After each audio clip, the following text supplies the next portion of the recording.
ब्रह्मा मुख से शिव की वाणी स्वर्ग धरा पर लाएगी। राजयोग सत्कर्म के द्वारा दुनिया नई बनाएगी।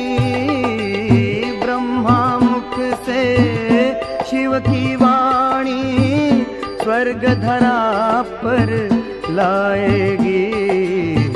राजयोग सत्कर्म के द्वारा दुनिया नई बनाएगी। ब्रह्मा मुख से शिव की वाणी।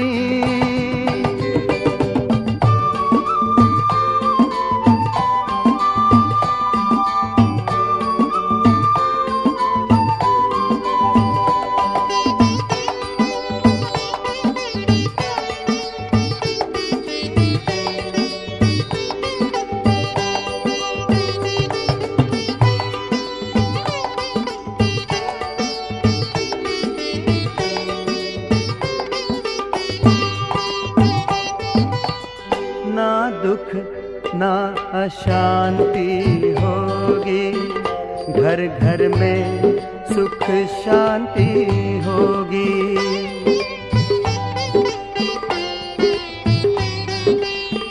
ना दुख ना अशांति होगी, घर घर में सुख शांति होगी। एक धर्म एक राज होगा, हर एक सर पर ताज होगा। एक धर्म एक राज होगा, हर एक सर पर ताज होगा। सूखी हुई डाली पर फिर से हरियाली छा जाएगी। राजयोग सत्कर्म के द्वारा दुनिया नई बनाएगी। ब्रह्मा मुख से शिव की वाणी।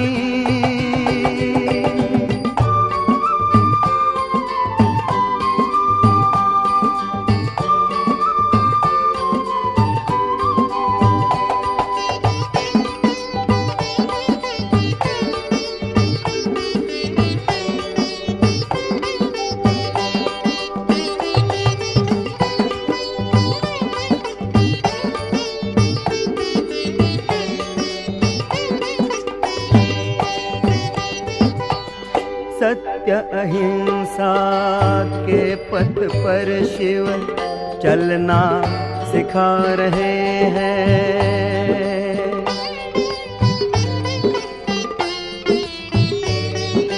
हो सत्य अहिंसा के पथ पर शिव चलना सिखा रहे हैं। त्याग तपस्या और सेवा करना सिखा रहे हैं। त्याग तपस्या और सेवा करना सिखा रहे हैं। बाबा तेरी दिव्य वाणी सच्चा पथ दर्शाएगी। राजयोग सत्कर्म के द्वारा दुनिया नई बनाएगी। ब्रह्मा मुख से शिव की वाणी स्वर्ग धरा पर लाएगी। राजयोग सत्कर्म के द्वारा दुनिया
अमृत की धारा है धारा जो देती दुखों से किनारा।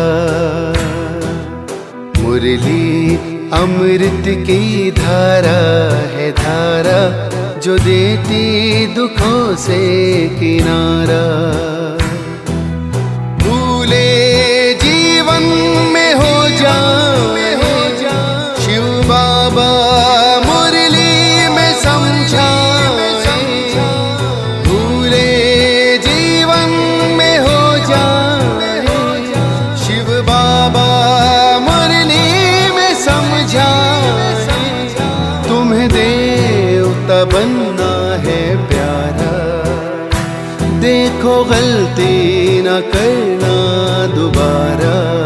ओ मुरली अमृत की धारा है धारा जो देती दुखों से किनारा।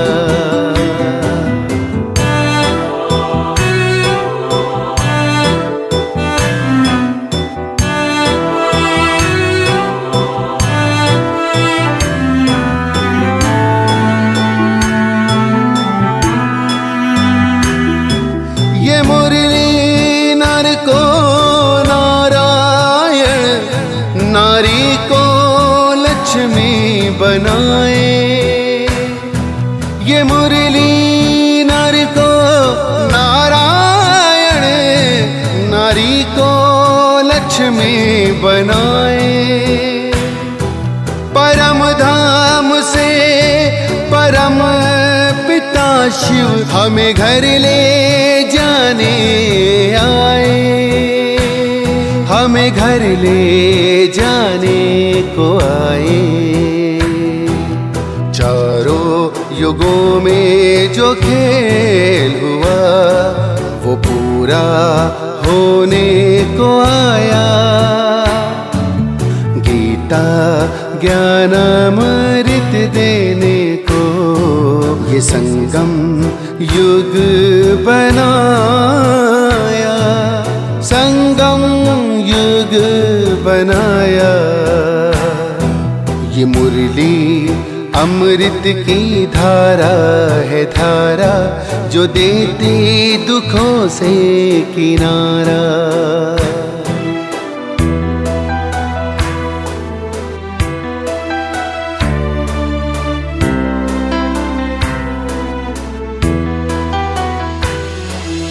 पंचामृत जल अग्नि पवन धरती और गगन है।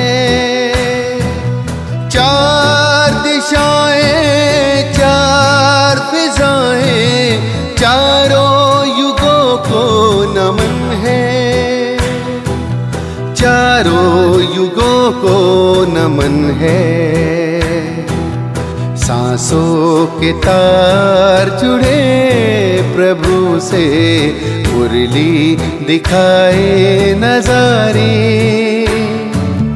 ये प्रभु पाती ही पढ़ लो सजनी साजन लाए हमारे।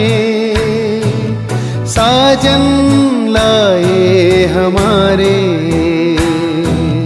मुरली में जो समा जाए वो फरिश्ता बन जाए प्यारा। मुरली अमृत की धारा है धारा जो देती दुखों से किनारा। मुरली अमृत की धारा है धारा जो देती दुखों से किनारा।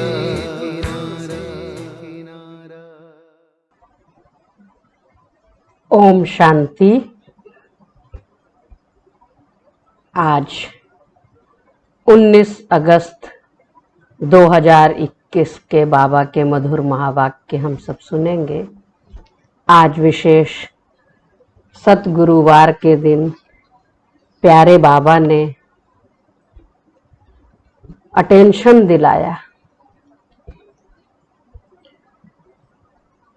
बाबा ने कहा, बच्चे अगर पढ़ाई पर पूरा अटेंशन है तो राजाई मिल जाएगी।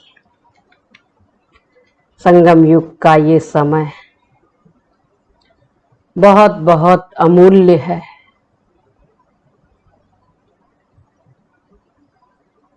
अति मूल्यवान ये कमाई का समय, जिस छोटे से संगम युग पर हम सब भविष्य की कमाई जमा करते हैं। तो बाबा कहते बच्चे अपना टाइम, मनी या जो भी हमारे पास खजाने हैं उन्हें व्यर्थ नहीं गंवाना है, क्योंकि अगर इस संगम युग पर वेस्ट किया, लीकेज हुई तो फिर भविष्य में बहुत घाटा पड़ जाएगा। तो हमें अपने आप को बहुत बहुत बहुत अटेंशन रखकर अपने आप को आगे बढ़ाते रहना है। बुद्धि का भटकाव ना हो। पढ़ाई करते समय सुस्ती ना आए, अलबेलापन ना हो। ऐसा करते जाएं कि हमारे थोड़े थोड़े थोड़े थोड़े मार्क्स जमा होते जाएं, व्यर्थ का खाता कट होता जाए, समर्थ का खाता प्लस होता जाए। तो अभी हम सब बाबा के मधुर महावाक्य सुनेंगे। मीठे बच्चे, तुम सच्चे सच्चे राज ऋषि हो। कौन है हम सब? सच्चे सच्चे राज ऋषि, राज योगी हो। तुम्हें राजाई के लिए पवित्र जरूर बनना है। ये बाबा का फरमान है, आदेश है बाबा का कि राजाई के लिए पवित्र जरूर बनना है। प्रश्न है, कौन सा अटेंशन राजाई के लायक बना देता है? कौन सा अटेंशन राजाई के लायक बना देता है? क्या होगा उत्तर? बताइए आप लोग। ऑनलाइन जो सुन रहे हैं वो लिखें। कौन सा अटेंशन राजाई के लायक बना देता है? आप लोग भी बताइए। कौन सा अटेंशन रखेंगे राजाई के लिए? उत्तर है, अगर पढ़ाई पर पूरा पूरा अटेंशन है तो राजाई मिल जाती है। बाप जो सुनाते हैं उसे अच्छी रीति धारण करो। कैसे धारण करो? काम चलाऊ नहीं, अच्छी रीति धारणा करो। बाप ने सुनाया और बच्चों ने सुना तो राजाई मिल जाएगी। बाप ने सुनाया और बच्चों ने सुना, माना बाप ने किसको सुनाया? बच्चे कौन है? आत्मा बच्चे हैं। तो अगर आत्मा समझ के सुना तब तो राजाई मिल जाएगी। बाबा ने सुनाया और हमारे पास आते आते वो महावाक्य अगर देह अभिमान में है, देह भान में है या अलबेले हैं, आलस्य है, तो वो वरदान हमारे पास तक पहुंचते पहुंचते साधारण हो जाएगा। वो महावाक्य के रूप में, वरदान के रूप में तभी कार्य करेगा जब बाप ने सुनाया और बच्चों अर्थात आत्मा ने सुना, तो राजाई मिल जाएगी। अगर सुनते समय उबासी देते व झुटका खाते, अगर सुनते समय उबासी देते व झुटका खाते, बुद्धि भटकती तो राजाई गंवा देते। राजाई तो फिर गंवा देंगे। इसलिए पढ़ाई पर पूरा पूरा अटेंशन दो। तो ये पढ़ाई भी है, इसको अटेंशन से पढ़ना है। ये कमाई भी है, इसलिए कमाई में कभी सुस्ती नहीं की जाती। पढ़ाई चढ़ाई, अगर कोई व्यक्ति चढ़ रहा है और चढ़ते समय अगर अटेंशन उसका हटा, सावधानी हटी, तो क्या होगा? चढ़ाई में सावधानी से चढ़ता रहा तो ऊपर पहुंच जाएगा, और अगर कहीं गफलत हुई तो नीचे आया तो सीधे क्या होगा? बीच में नहीं रुकेगा, फिर वो नीचे आ जाएगा। तो पढ़ाई, लड़ाई और कमाई में कभी सुस्ती नहीं करनी चाहिए, क्योंकि ये कमाई का समय है, ये सीजन है कमाई का। और अगर इस समय कमाई नहीं की, फिर सारे कल्प चाहे जितनी मेहनत करेंगे वो कमाई नहीं कर सकते। आज का गीत है, हमें उन राहों पर चलना है। हमें उन राहों पर चलना है, हमें उन राहों पर चलना है, जहाँ गिरना और संभलना है। हमें उन राहों पर चलना है, जहाँ गिरना और संभलना है। हम हैं वो दिए औरों के लिए, जिन्हें तूफानों में जलना है। हमें उन राहों पर चलना है, यहाँ गिरना और संभलना है।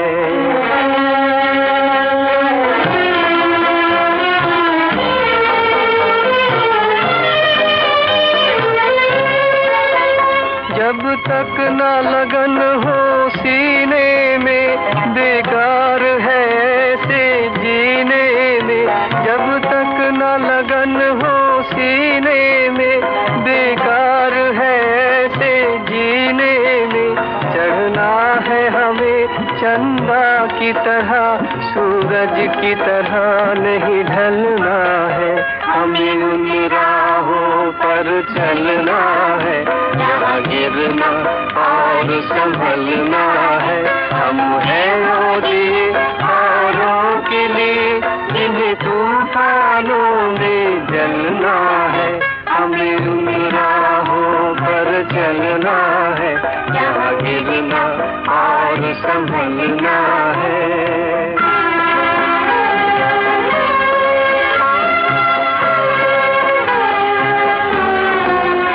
आकाश से आती है ये सदा, हम आए अगर तू जीना जला।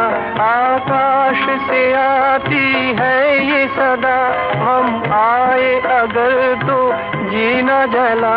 कभी गम है यहाँ, कभी है खुशियाँ, हर हाल में हमको पलना है। हमें उन राहों पर चलना है, जहाँ गिरना और संभलना है। हम हैं वो दिए औरों के लिए, जिन्हें तूफानों में जलना है। हमें उन राहों पर चलना है, जहाँ गिरना और संभलना है। हम हैं वो दिए औरों के लिए, जिन्हें तूफानों में जलना है। हमें उन राहों पर चलना है, जहाँ गिरना और संभलना है। किन राहों पर? हमें उन राहों पर चलना है जहाँ गिरना और संभलना है, संभलते ही रहना है। ओम शांति। रूहानी बाप रूहानी बच्चों प्रति समझा रहे हैं। आज बच्चों को हठ योग और राजयोग पर समझाते हैं। बच्चों को मालूम है वह जो भी सिखाते हैं सब हैं हठ योग, क्योंकि वह कर्म सन्यासी हैं। ये है राजयोग, राजाओं का राजा बनाने वाला योग। इसीलिए बाबा ने ऊपर ही कहा, बच्चे तुम सच्चे सच्चे राज ऋषि राजयोगी हो। वास्तव में गृहस्थियों को हठ योग कर्म संन्यास सीखना नहीं है, वह तो है ही निवृत्ति मार्ग। वह धर्म ही अलग है। तुम्हारा धर्म देवी देवता धर्म है। जिन देवी देवताओं ने राजयोग से ही राज्य पाया है। अभी तुम राज ऋषि हो। क्या हो? राज ऋषि हो। ऋषि उन्हों को कहा जाता है जो पवित्र रहते हैं। तुम अभी पवित्र हो। अगर पवित्र हैं तभी राज ऋषि हैं। अगर पवित्र न रहे तो उनको ऋषि नहीं कहा जाता। तुम राजाई पाने के लिए पवित्र बनते हो।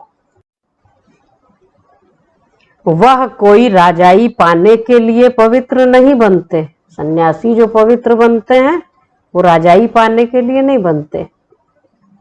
तुम जानते हो कि पवित्र दुनिया में हमको पवित्र राजाई थी। भारत में ही 5000 वर्ष पहले देवी देवताओं का पूज्य प्रवृत्ति मार्ग था। 5000 वर्ष पहले देवी देवताओं का पूज्य पवित्र प्रवृत्ति मार्ग था।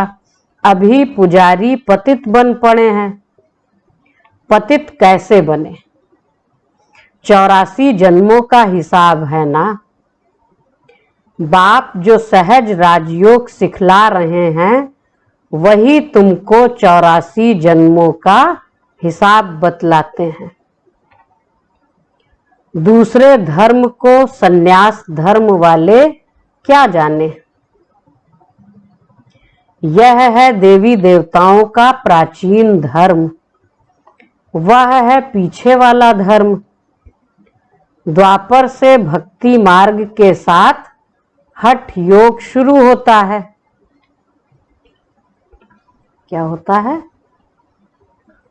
द्वापर से भक्ति मार्ग के साथ साथ फिर हठ योग भी शुरू होता है। अभी फिर है राजयोग। वह हठ योग जन्म बाई जन्म सीखते आए हैं। राजयोग तुम एक जन्म में ही सीखते हो। उनको जन्म बाई जन्म पुनर्जन्म लेकर हठ योग सीखना ही है। तुमको राजयोग सीखने के लिए पुनर्जन्म नहीं लेना पड़ता।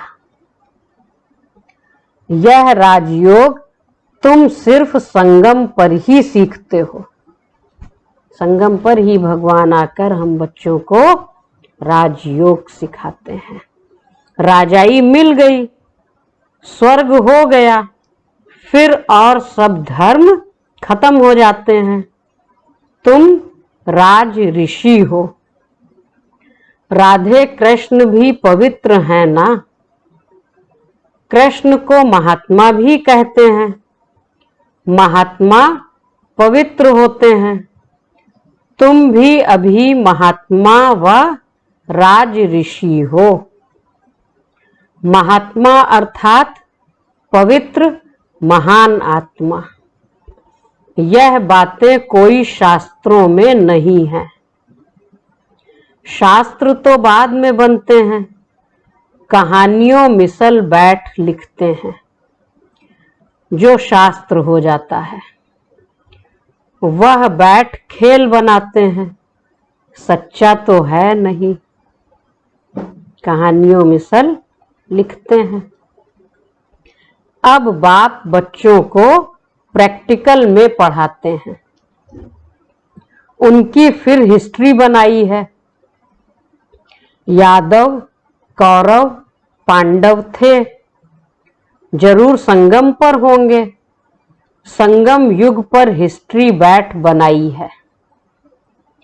त्योहार भी सभी संगम युग के हैं। त्योहारों की शुरुआत भी कहाँ से हुई? संगम युग से। राखी बंधन भी पवित्रता पर है। राखी बंधन भी पवित्रता का त्योहार है।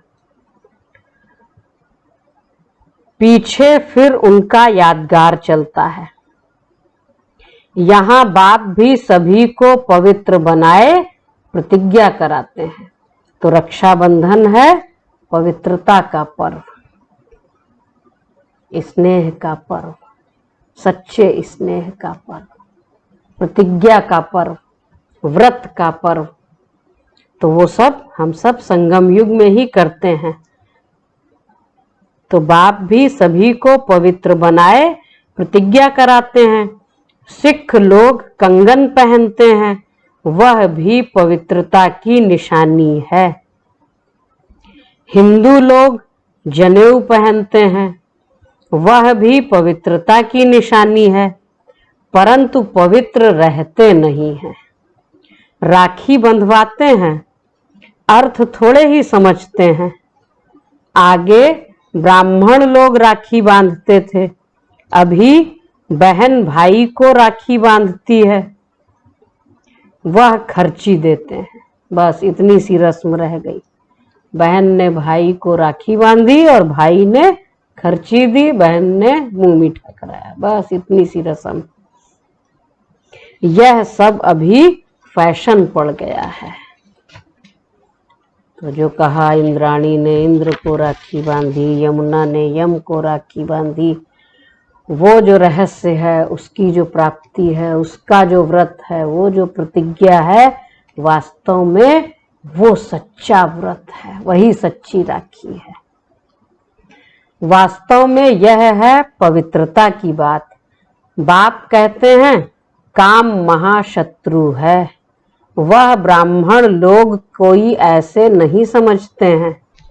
अभी बेहद का बाप कहते हैं बच्चे प्रतिज्ञा करो, हम पवित्र बनेंगे, कभी विकार में नहीं जाएंगे। बुलाते भी इसीलिए हो कि आकर पतितों को पावन बनाओ। सतयुग त्रेता में कोई नहीं बुलाते, सतयुग त्रेता में कोई नहीं बुलाते। वह है ही राम राज्य, यह है रावण राज्य। राम राज्य में 5 विकार होते नहीं।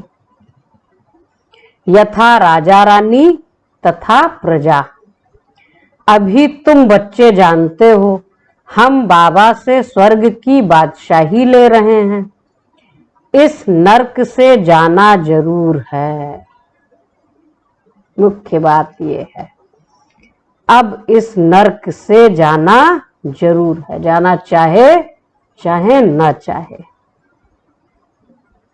बाबा आया है पावन बनाकर स्वर्ग में ले जाने, फिर तो हम क्यों नहीं पावन बने। उन्हों के हठ योग तो अनेक प्रकार के हैं। जयपुर के म्यूजियम में जाकर देखो कितनी वैरायटी है। किसकी? हठ योगियों की। उनसे होता कुछ भी नहीं।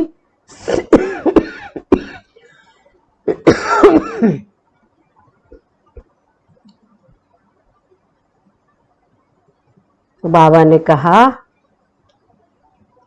अभी तुम बच्चे जानते हो, हम बाबा से स्वर्ग की बादशाही ले रहे हैं। इस नर्क से जाना जरूर है।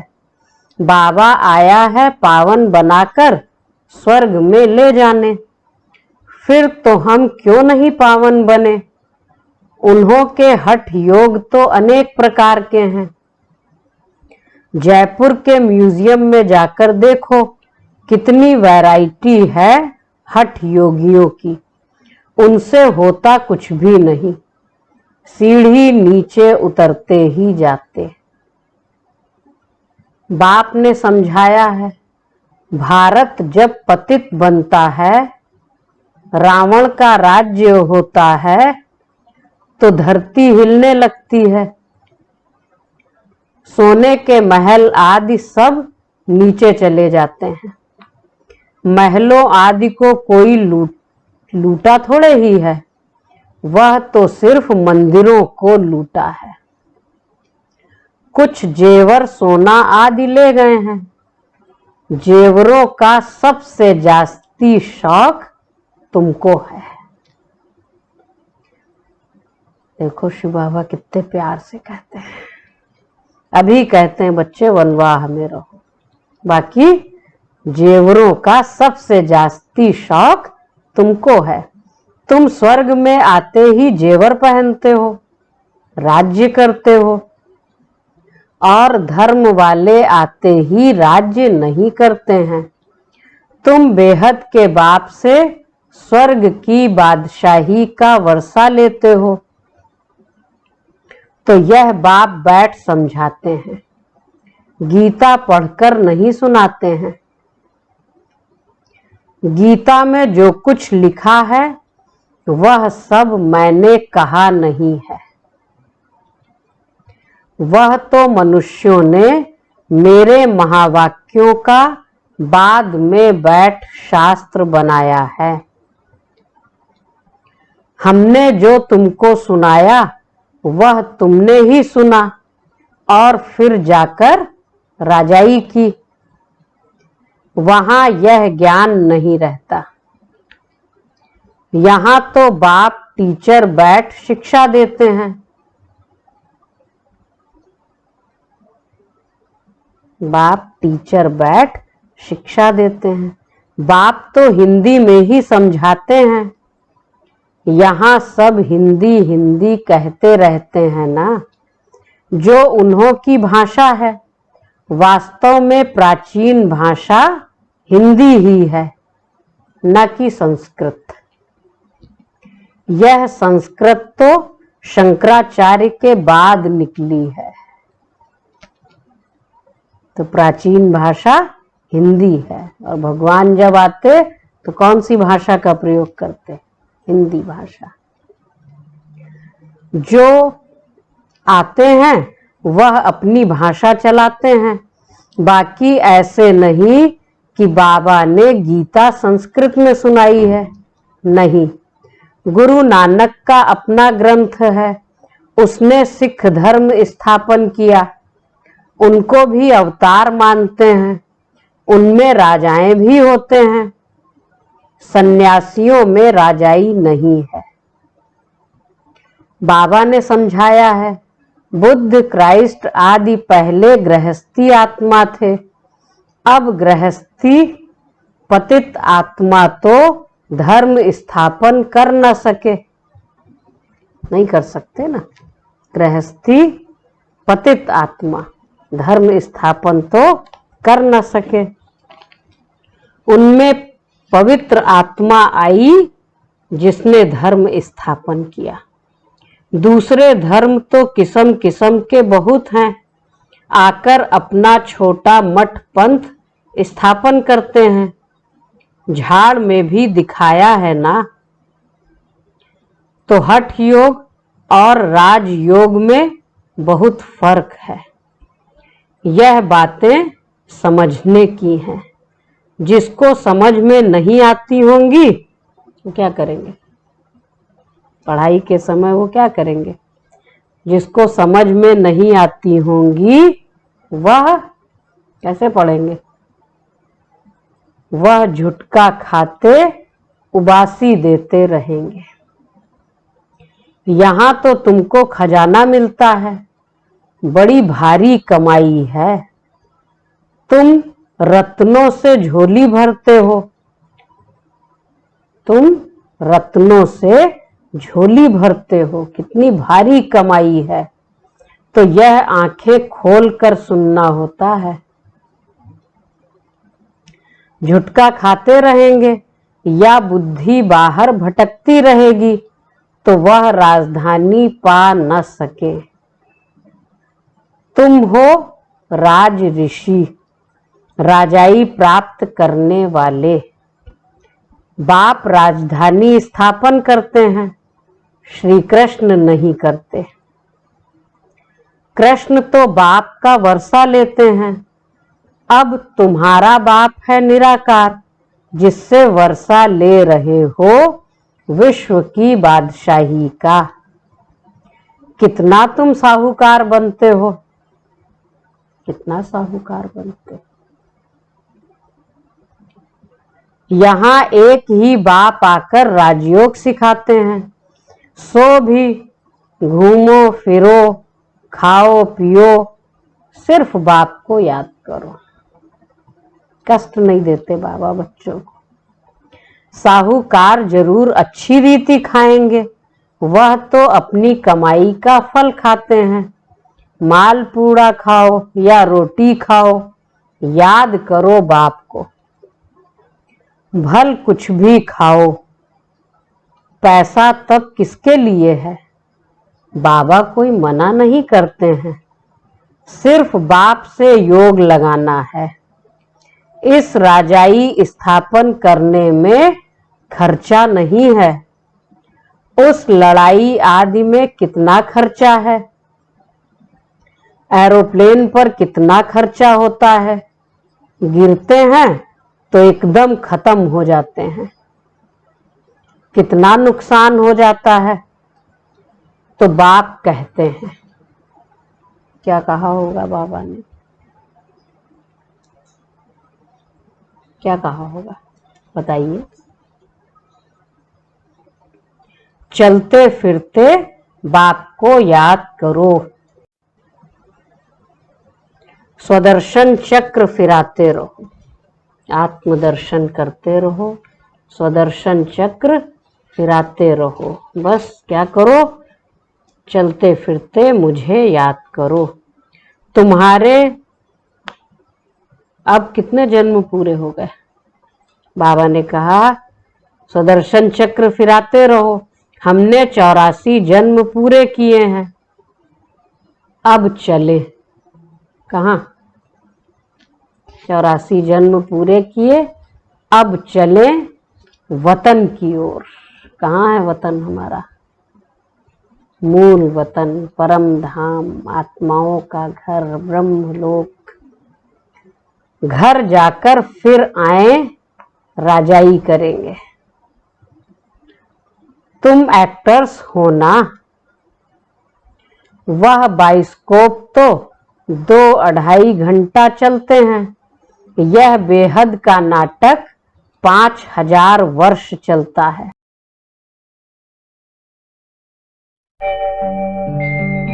ओम शांति शांति, ओम शांति शांति। अंतर मन में ज्योति जगा लो, होगा दूर अंधेरा।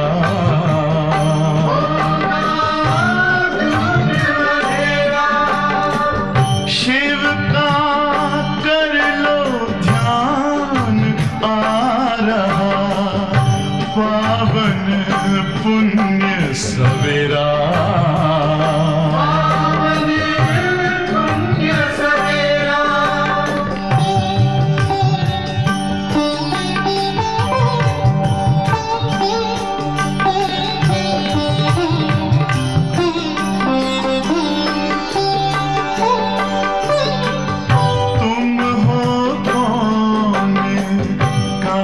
से आए अपने आप को जानो, राजयोग के द्वारा अपना परम पिता पहचानो। इसी राजपथ पर चलकर पालो अपना बसेरा।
जगा लो, होगा दूर अंधेरा।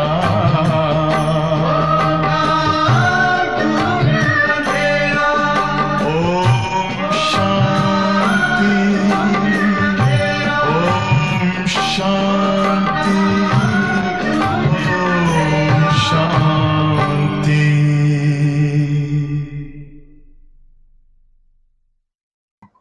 इनको मनुष्य ही जान सकते हैं। यह दुनिया है कांटों का जंगल। कैसी है ये दुनिया? कांटों का जंगल है। बड़े ते बड़ा कांटा है विकार का, जो आदि मध्य अंत दुख देते हैं। दूसरे नंबर का कांटा है क्रोध। उनकी निशानी यह महाभारत लड़ाई देखो। कोई बात में गुस्सा आया तो बस झट बॉम्ब्स शुरू कर देंगे। अभी तो ऐसे ऐसे बॉम्ब्स बनाए हैं जो बात मत पूछो। सतयुग में कोई लड़ाई आदि होती नहीं, संगम पर ही यह महाभारत लड़ाई दिखाई है। दूसरे कोई शास्त्र में लड़ाई की बात ही नहीं। वहां तो सारे विश्व के तुम मालिक रहते हो। वहां तो सारे विश्व के तुम मालिक रहते हो। लड़ाई की बात हो न सके। शास्त्रों में असुरों और देवताओं की लड़ाई दिखाई है, परंतु देवताएं अहिंसक हैं। तुम योग बल से विश्व के मालिक बनते हो। यह है साइलेंस बल। इसमें कुछ तुमको बोलना नहीं है। याद के बल से तुम बाबा से विश्व की बादशाही लेते हो। फर्क देखो कितना है। साइंस बल से विनाश होता है, उसी ही साइंस से फिर सतयुग में सुख देखेंगे। रिफाइन हो जाएगी। यही साइंस वहां अच्छे अच्छे फुल प्रूफ सुख के साधन बनाएगी। साइंस से इन्वेंशन करते हैं, वह तो सुख के लिए करते हैं। यह भी आकर कुछ ज्ञान लेंगे। प्रदर्शनी में तो सब आते हैं। आगे चल सब आएंगे। तुम्हारे इस साइलेंस बल का आवाज निकलेगा। तुम प्रश्न पूछते हो, गीता का भगवान कौन? तुम प्रश्न पूछते हो, गीता का भगवान कौन? ऐसे प्रश्न कोई पूछ न सके। जहां यह प्रश्न लिखते हैं तो उनके साथ चित्र भी दो। गीता का भगवान परम पिता परमात्मा या श्री कृष्ण। जो पूरे 84 जन्म लेते हैं, पतित से पावन बनाने वाला तो बाप ही है। कृष्ण की आत्मा तो 84 जन्म ले सांवरी बनी है। उनको बैठ समझाते हैं। तुमने 84 जन्म लिए हैं। तुम अपने जन्मों को नहीं जानते हो। एक्टर्स को पता तो होना चाहिए ना कि हम 84 जन्म कैसे लेते हैं। सन्यासियों का धर्म ही अलग है। भारतवासियों को अपने धर्म का पता न होने के कारण और धर्मों में जाते रहते हैं। किसी गुरु की आशीर्वाद से किसको धन मिल गया तो उनके पीछे चटक पड़ेंगे। फिर दिवाला निकला तो कहेंगे खुदा की भावी। बच्चा मिला, बहुत खुशी होगी। अच्छा, 10-12 दिन के बाद बच्चा मर गया तो कहेंगे ईश्वर की भावी। इनको जिंदा करना हमारे हाथ में नहीं है। बाबा के बहुत ऐसे मिसाल देखे हुए हैं, ऐसे ऐसे बहुत होते हैं। यहाँ तो बाप बैठा है। बाप बच्चों को समझाते हैं, मीठे मीठे बच्चों। क्या समझाते हैं? मीठे मीठे बच्चों, क्या करो? पावन बनो। याद है जब महाभारी महाभारत लड़ाई लगी थी तो द्रौपदी ने पुकारा था, बाबा हमको यह दुशासन नंगन करते हैं, हमको इनसे बचाओ। 5000 वर्ष की बात है। इन अबलाओं पर अत्याचार इस विष पर ही होते हैं। कई तो स्त्रियां भी ऐसी होती हैं जो विष बिगर रह नहीं सकती। उन्हों का नाम भी रखा हुआ है सूपनखा पूतना। जो विष के लिए तंग करते हैं वह हैं कंस, जरासंधी, शिशुपाल। यह सब विनाश को तो पाने ही हैं।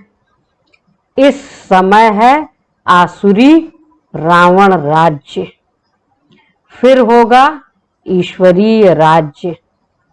इस सारे चक्र को तो तुम जान गए हो कि कैसे 84 जन्म लेते हैं। यह भूलना चाहिए या नहीं चाहिए? यह भूलता तब है जब विकार में जाते हैं। विकार में जाने वाले का मुंह ही पीला हो जाता है। खुद ही समझते हैं यह हमने क्या कर दिया। बाप कहते हैं बच्चे इस विषय गटर में मत जाओ। यह तुमको आदि मध्य अंत दुख देने वाला है, इसमें न पड़ो। कितने प्यार से बाबा बताते हैं। कसम उठाओ कि हम विकार में कभी नहीं जाएंगे। भगवान वाच है, काम महाशत्रु है। हर एक चित्र में पहले तो यह लिखो। क्या लिखो? हर एक चित्र में पहले तो यह लिखो, ज्ञान सागर पतित पावन गीता ज्ञान दाता शिव भगवान वाच। तो फिर कृष्ण का नाम उड़ जाए। हमको गीता का भगवान बैठ यह बतलाते हैं, वही ज्ञान हम लेते हैं। भगवान ही आकर क्या करते हैं? भगवान ही आकर नई दुनिया स्थापन करते हैं और पुरानी दुनिया का विनाश होता है। नई सतयुगी दुनिया की स्थापना और पुरानी पतित दुनिया का विनाश।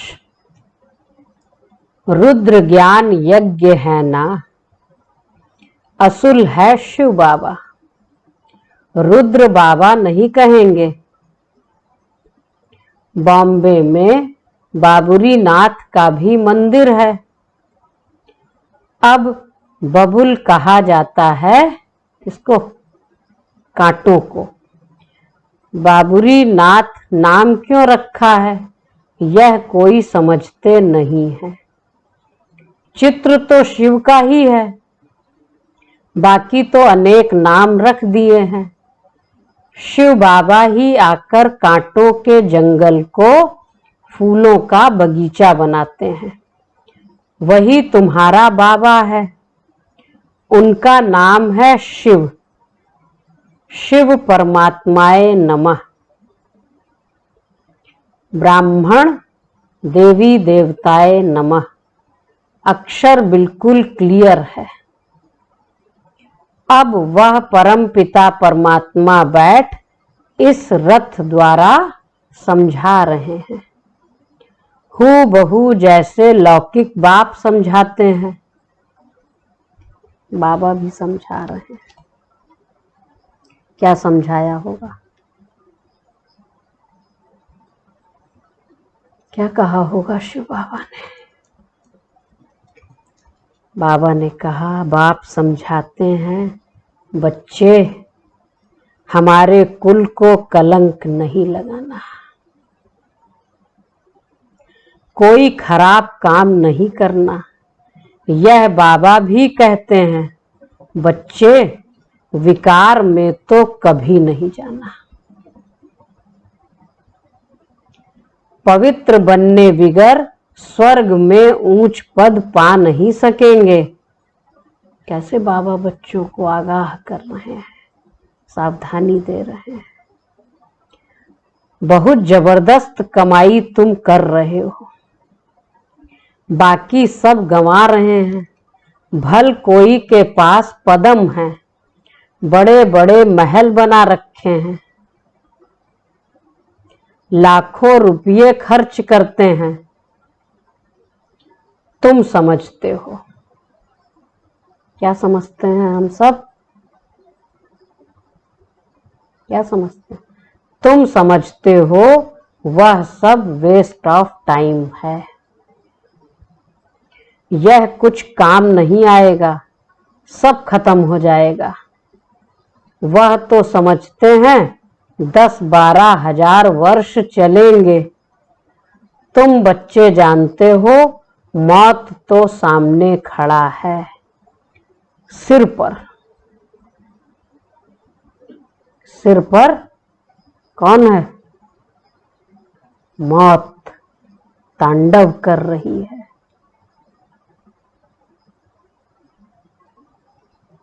विनाश तो होना ही है। थोड़े समय के अंदर यह अर्थक्वेक आदि सब डावाडोल हो जाएगा। अर्थक्वेक आदि होंगे और सब कंपायमान हो जाएगी, पृथ्वी डावाडोल हो जाएगी। अर्थक्वेक आदि में अनगिनत मर जाते हैं। अब तो विनाश होना ही है। विनाश का साक्षात्कार और स्थापना का साक्षात्कार किया है, सो फिर इन आंखों से देखेंगे। भक्ति मार्ग में कितना कुछ करते, परंतु कोई वैकुंठ में जा न सके। भक्ति मार्ग में कितना कुछ भी करें, दान पुण्य, जप तप, गुरु, माला, वेद, शास्त्र, भंडारा, लंगर, कुछ भी करें, परंतु कोई वैकुंठ में जा न सके। ज्ञान बिगर सद्गति हो न सके। यह सब भक्ति मार्ग के खिलौने हैं। जो कुछ भी ये कर रहे हैं इस समय, ये सब हैं भक्ति मार्ग के खिलौने। अच्छा, मीठे मीठे सिकी लधे बच्चों प्रति माता पिता बाप दादा का याद प्यार और गुड मॉर्निंग। रूहानी बाप की रूहानी बच्चों को नमस्ते। तो हम रूहानी बच्चों की रूहानी बाप दादा को याद प्यार, गुड मॉर्निंग और नमस्ते। धारणा के लिए मुख्य सार लिखिए जरा, क्या मुख्य सार होगा धारणा की पॉइंट। आज की मुरली से क्या धारण करना है, क्या कहते हैं बाबा बच्चों को, क्या समझानी दे रहे हैं? लिखिए आप लोग, क्या कहेंगे? जो ऑनलाइन सुन रहे हैं वो भी लिखें, कमेंट बॉक्स में उत्तर लिखें। पहली पॉइंट है, कुल कलंकित करने वाला कोई भी काम नहीं करना है। कुल कलंकित करने वाला कोई भी खराब काम नहीं करना है। पवित्र बनने की अपने आप से प्रतिज्ञा करनी है। पवित्र बनने की स्वयं से स्वयं प्रतिज्ञा करनी है। दूसरी पॉइंट है, अब अपना टाइम मनी वेस्ट नहीं करना है। अब अपना टाइम मनी वेस्ट नहीं करना है। फूलों के बगीचे में चलने के लिए कांटे निकाल देने हैं। फूलों के बगीचे में चलने के लिए कांटे निकाल देने हैं। आज का वरदान, पहले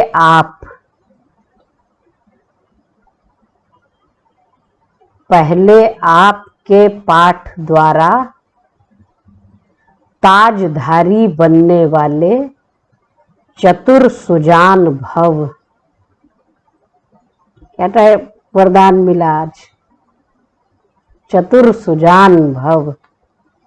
जैसे बाप दादा अपने को ओबीडिएंट सर्वेंट कहते हैं, जैसे बाप दादा अपने को ओबीडिएंट सर्वेंट कहते हैं।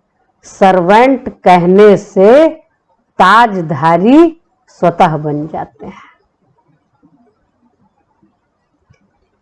सर्वेंट कहने से ताजधारी स्वतः बन जाते हैं। बाबा कितने निरहंकारी।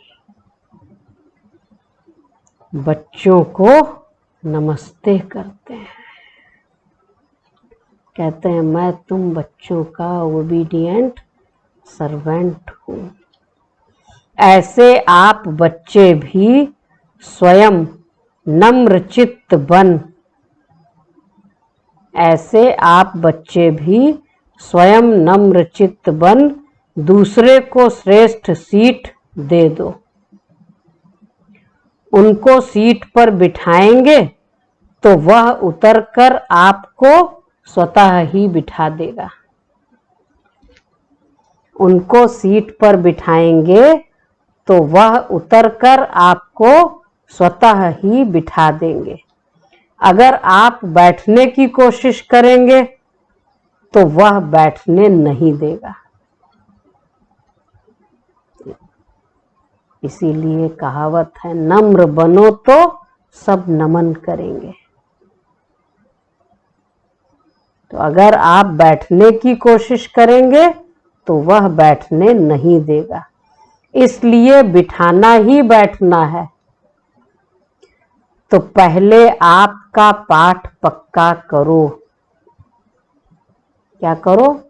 पहले आपका पाठ पक्का करो, फिर संस्कार भी सहज ही मिल जाएंगे।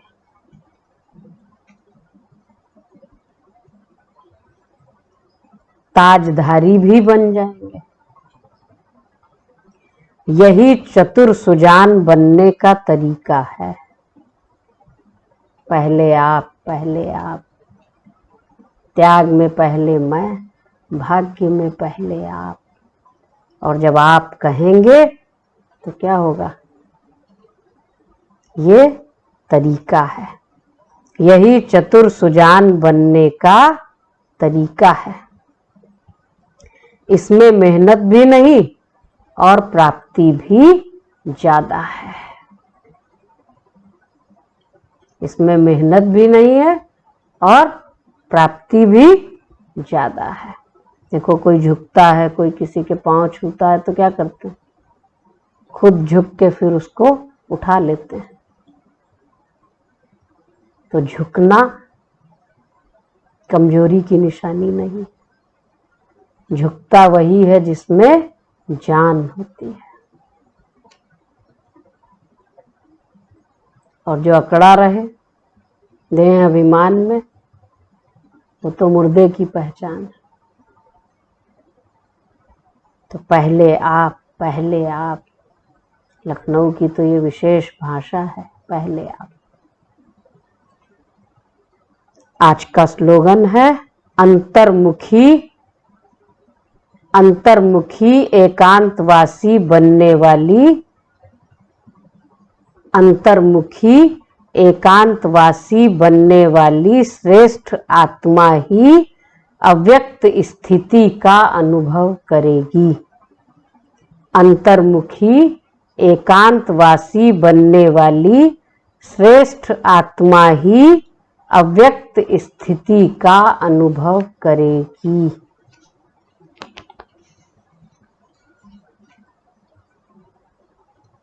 अच्छा,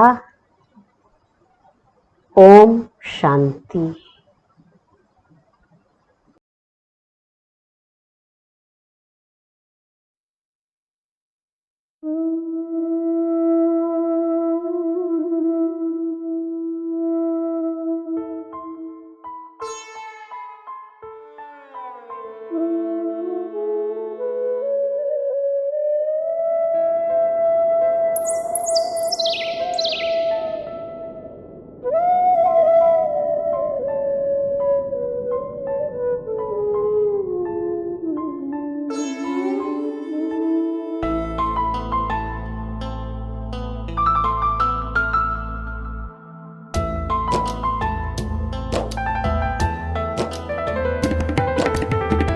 मन पंछी उड़ो आत्म वतन में,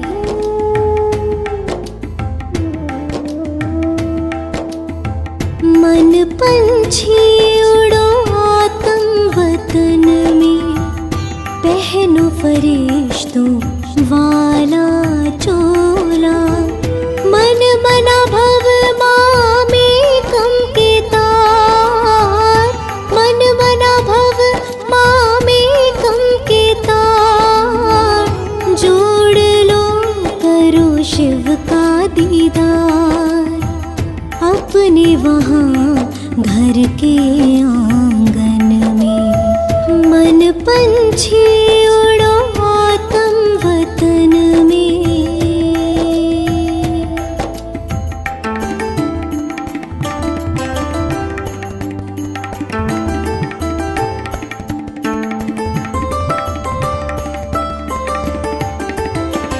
हाथों में अमृत की प्याली, फूलों से सजी हो भोग की थाली,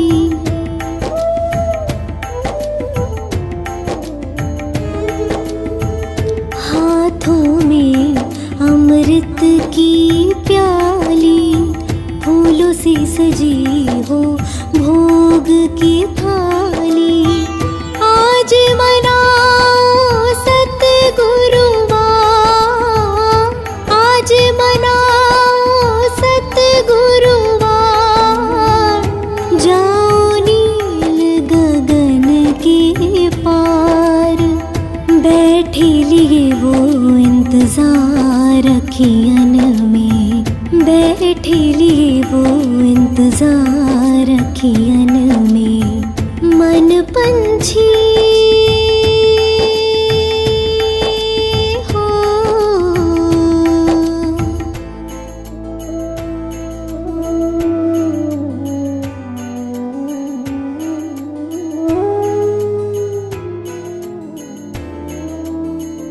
ब्रह्मा तन में शिव जी पधारे, सोए भाग जगाए हमारे,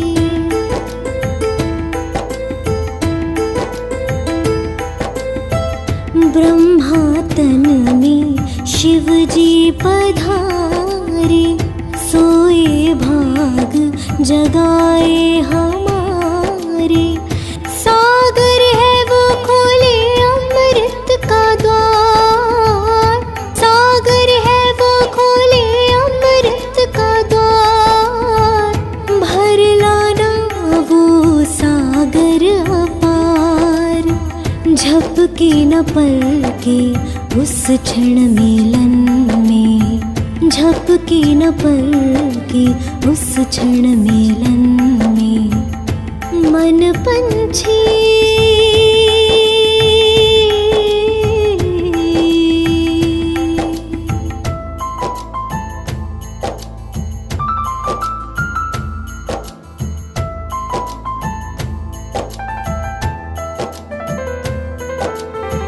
ले जाओ तुम यादें हमारी, कहना महक रही फुलवारी।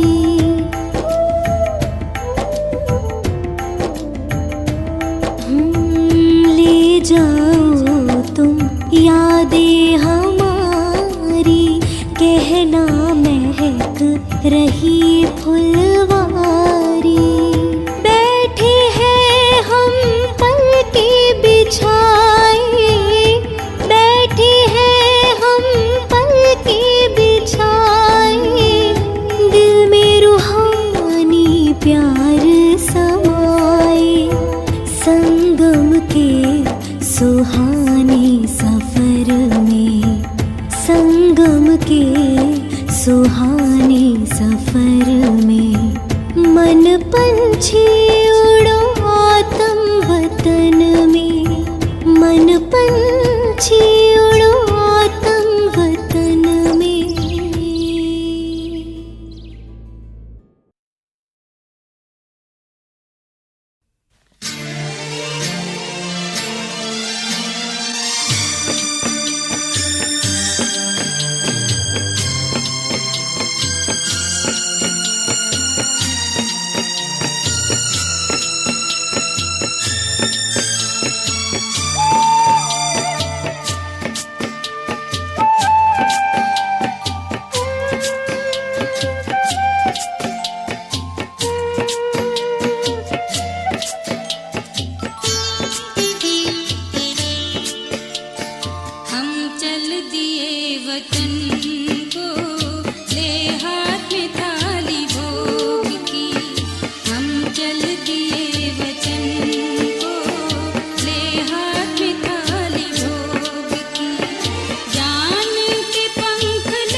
वतन